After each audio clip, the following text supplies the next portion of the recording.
तो दोस्तों अम्बुवाची मेला शुरू हो चुका है और दूर दूर से सिद्ध संत महात्मा अघोरी तांत्रिक यहाँ पर आ चुके हैं। अभी हमारे साथ मध्य प्रदेश से एक महात्मा जी जुड़े हैं। आइए महात्मा जी से हम थोड़ा सनातन के बारे में, अम्बुवाची के मेले के बारे में कुछ जानकारी प्राप्त करें, जिससे आपका भी ज्ञान बढ़े और सनातन धर्म को एक सही दिशा मिले। ओम नमो नारायण महाराज जी। ओम नमो नारायण सीताराम। महाराज जी क्या हाल है आपका? बहुत प्रसन्न हूँ भैया मैं। तो आप इस अम्बुवाची के मेले में आए हैं, कुछ आपको कमियां या फिर कुछ सुविधाएं अच्छी बुरी लगी तो उसके बारे में बताइए। देखिए, ये सुविधा तो बात अलग है और ये तो बहुत महान एक पीठ है। हम्म। 51 शक्ति पीठों के में एक है जो मुख्य पीठ है। यहाँ शिव जी जब सती को लेकर घूम रहे थे तो उस समय विष्णु भगवान ने अपने सुदर्शन चक्र से 51 टुकड़े किए थे। तो उसका एक जो भाग कमर से नीचे का भाग जिसको भग कहते हैं वो यहाँ इस आबू क्षेत्र में गिरी। तो ये पीठ का निर्माण हुआ। कामाक्षा माँ आज भी वो 3 दिना के लिए कपाट बंद हुई है। तो उसी का ये चमत्कार मानो या प्रत्यक्ष मानो कि वो आज भी उस भग से उनका जो खून निकलता है और वो पवित्र काम में आता है। माँ शक्ति साक्षात चमत्कार ये देख लीजिए आप कलयुग में। तो इसका तो वर्णन नहीं कर सकते। और ये सुविधा पे नहीं, यहाँ तो किसी भी प्रकार से मेला के समय पे आप यहाँ प्रवेश हो गए तो आपका बहुत बड़ा भाग्य है। और यहाँ आना भी बहुत ज़रूरी है। 51 शक्ति पीठ कदा पूरे नहीं कर सक रहे तो यहाँ आकर आप दर्शन कर लेते हैं तो संपूर्ण पीठ का भी फल प्राप्त होता है। तो महाराज जी जैसे कि हम देख पा रहे हैं कि अम्बुवाची मेला शुरू हो चुका है, ऐसा इस नीलांचल पर्वत पे क्या शक्ति है कि लोग दूर दूर से यहाँ पर आ रहे हैं? तो यही शक्ति है सबसे बड़ी। माँ भगवती का जो 51 शक्तिपीठ का जो एक टुकड़ा जहाँ गिरा है तो ये विशेष चीज शक्ति है जो यहाँ प्राप्त हुई है इस क्षेत्रवासी को। उनका बहुत बड़ी तपस्या मानो या भाग्य मानो कि उन लोगों को ये धाम प्राप्त हुआ माँ की शक्ति। और यहाँ जो नहीं आया तो इसकी जिसने आशीर्वाद नहीं लिया उसे मानव जन्म में क्या उसने देखा। जैसे कि महाराज जी आप नागा संप्रदाय कह सकते हैं कि परिवार कह सकते हैं इसको? देखिए, भारत में साधु समाज के 2 दल होते हैं, एक रामा दल है, एक शंभू दल है। तो रामा दल में भी अखाड़े 3 हैं, सन्यासी में 7 हैं। तो वैसे ऐसे 13 अखाड़े हैं। तो सबसे बड़ा दल है रामा दल। रामा दल में 700 तो श्री महंत हैं, जगत गुरु हैं। और शंभू दल में शंकराचार्य पहले 2 थे, अब 4 हो गए। अभी एक खंडित है, अभी मतलब निर्णय नहीं हुआ उसमें। तो मैं ये कहूँगा कि हम सभी एक हैं वैसे तो एक ही, मगर वो तो एक अपने सिद्धों की परंपरा अनुसार जो है 2 दल बने। एक शिव जी को हमारे राम जी शिव जी को इष्ट मानते हैं और शिव जी हमारे राम जी को इष्ट मानते हैं। तो हम दोनों भाई हैं। ये तो अपने अपने गुरु महाराज की तपस्या करते हैं और अपने गुरु अखाड़े का पालन करते हैं। और मैं देशवासियों के एक आपके माध्यम, आपका कौन सा चैनल है? मुसाफिर मनु। मुसाफिर मनु के चैनल से मैं सभी देशवासियों को एक सबको संख्या मिटा देता हूँ कि जो हमारे 13 अखाड़े के साधु होंगे वो कभी संत की गरिमा को नष्ट नहीं करेंगे, कभी गलत काम नहीं करेंगे। अखाड़े के जो मनमुखी साधु होंगे, जो गुरु दीक्षा नहीं ली, अखाड़े इनका जिसने पालन नहीं किया, वो ना साधु होते, वे मनमुखी खड़िया कहते हैं उनसे।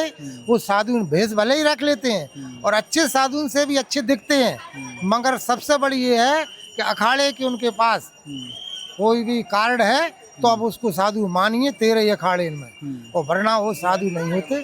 साधु वही होता है जो साधु की गरिमा रखे और साधु जैसे कृत्य करे, उसको साधु कहा जाता है। जिसके पास साधना हो, त्याग हो, मानवता हो, दया हो, धर्म हो, नीति हो, उसको संत कहते। और आप भी मेरे हिसाब से संत से कम नहीं हो, क्योंकि आप बिना जटा के संत हैं। आपके अंदर दया, धर्म, नीति है तो आप भी हमारे संत हैं। इसलिए भगवान और भगत दूसरा संसार में कोई नहीं है। बोल जय कामाख्या मैया। एक और महाराज जी प्रश्न, जैसे नागा साधु होते हैं और अपने शरीर पर भस्म लगाते हैं, और कुछ नागा साधु होते हैं जो शमशान की भस्म को लगाते हैं, देखिए, और एक मिनट, और कुछ जो होते हैं जो कहते हैं भभूत कंडे या जिसको कहते हैं गोबर का जो होता है उसकी भभूत लगाते हैं। इन दोनों में क्या अंतर है? देखिए, जो अगोरी ओगड़ी होती है वो तो शमशान में ही रहती है। और शमशान की वो उस पे मुर्दे के ऊपर 5 टिक्कर बनाएंगे छाती पर, और उसको हाथ से ही चमीट के खाएंगे। वो मांस भी खाते हैं, नाखून नहीं बनाते, स्नान नहीं करते। वो अगोरी पंथ होता है। और हमारे वैष्णवों में जो पंचधूनी से 84 धूनी तापते हैं, कोट और खप्पर रखते हैं, वो अग्नि गाय के उपलों को केवल इस्तेमाल करेंगे और भजन करते हैं। वो 18 साल का कोर्स होता है, तो 18 साल तक वो अग्नि के अंदर अपना भजन सिद्ध करते हैं। तो 1 करोड़ भजन कर लें, 5 करोड़ कर लें, 7 करोड़ में आदर्श हो जाता है। कोई भी कर ले, चाहे गृहस्थ कर ले चाहे व्रत कर ले। तो राम नाम में शक्ति है, मंत्र के अधीन देवता है। तो जो मंत्र का उच्चारण करेगा वो ऐसी सिद्धि जगह में करेगा, उसको जल्दी प्राप्त होता है।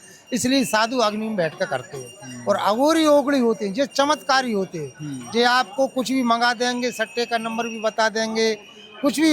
इससे तुम्हारा कल्याण होने वाला नहीं है। कल्याण होगा काय में कि जब आप भजन करेंगे, त्याग करेंगे, परमार्थ करेंगे।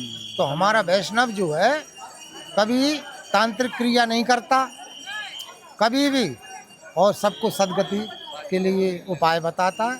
स्वयं करोगे, हम कोई भभूत देने से तुम सिद्ध नहीं होगे। तुमको खुद कर्म करना पड़ेगा।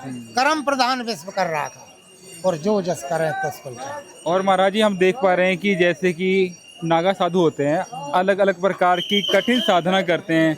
कुछ अपना एक हाथ को उठा लेते हैं, और कुछ साधु अपने लिंग से अलग अलग प्रकार की साधना करते हैं। वो तो हैबट है। जिस काम में जिसको आजकल क्या है, ये कुछ दिखावा भी है। तो सच्चे नागा होते हैं वो तो जंगल में रहते हैं, वो दिखावे वाली काम नहीं करते। और जो जिसको धन कमाना है या टीवी पे आना है, प्रचार करना है, तो वो जो इस क्रिया से 1 किलो पत्थर से उठाना चालू करेंगे, वो 50 किलो तक उठा लेते हैं। फिर वो ट्रक मोटर खींचने लगते हैं। हमारे भी उसमें कई गुरु भाई हैं, मतलब ऐसे सन्यासी महात्मा हमसे प्रेम रखते हैं, वो हमको सब बताते हैं, मगर वो हमको मानते हैं। क्योंकि हम लोग दिखावा का काम नहीं करते, हम सच केवल आपको मार्गदर्शन देते हैं। हम कोई ये नहीं कहेंगे कि हम कोई भभूत दे के या हमारे यहाँ से कुछ होगा। तुमको करने पड़ेगा खुद को, तभी तुम्हारा कल्याण होगा। जो नहीं करेगा, भगवान ने भी अवतार लेके और अपन को रामचरितमानस जो बताया, लीला करी है, तो इसलिए करी कि अपन को स्वयं करना पड़ेगा। तो इसलिए मैं सभी से कहूँगा कि सब अपना अच्छा कर्म करें, नेक बंदा बने। जो भगवान भी पूछेगा, बंदे तेरी रजा क्या है, क्या इच्छा है, ऐसा कर्म करें, मांगो मत ही उससे, कर्म करके कुछ ऐसा बताओ। अपन घर में भी कुछ अच्छा कर्म करते हैं तो अपने माता पिता खुश हो जाते हैं। तो ऐसे ही बंदा वो भी खुश होता है जब अच्छे नेक कर्म करो। तो पहले नंबर तो अपने माता पिता को प्रति देना। सभी से मैं कहूँगा कि अपने देवता वे ही हैं, पहले उन्होंने जन्म दिया, अपनी माँ को प्रणाम करके काम चालू करना। भोले बाबा भी और माँ कामाक्षा भी खुश हो जाएगी। तो महाराज जी ने बहुत गहराई वाले ज्ञान की बातें बताई। महाराज जी आपका बहुत बहुत शुक्रिया। धन्यवाद, धन्यवाद, साधुवाद। सभी की मनोकामना माँ कामाक्षा पूर्ण करे। सर्वे भवन्तु सुखिनः। तो दोस्तों, ओम नमो नारायण, जय माई की।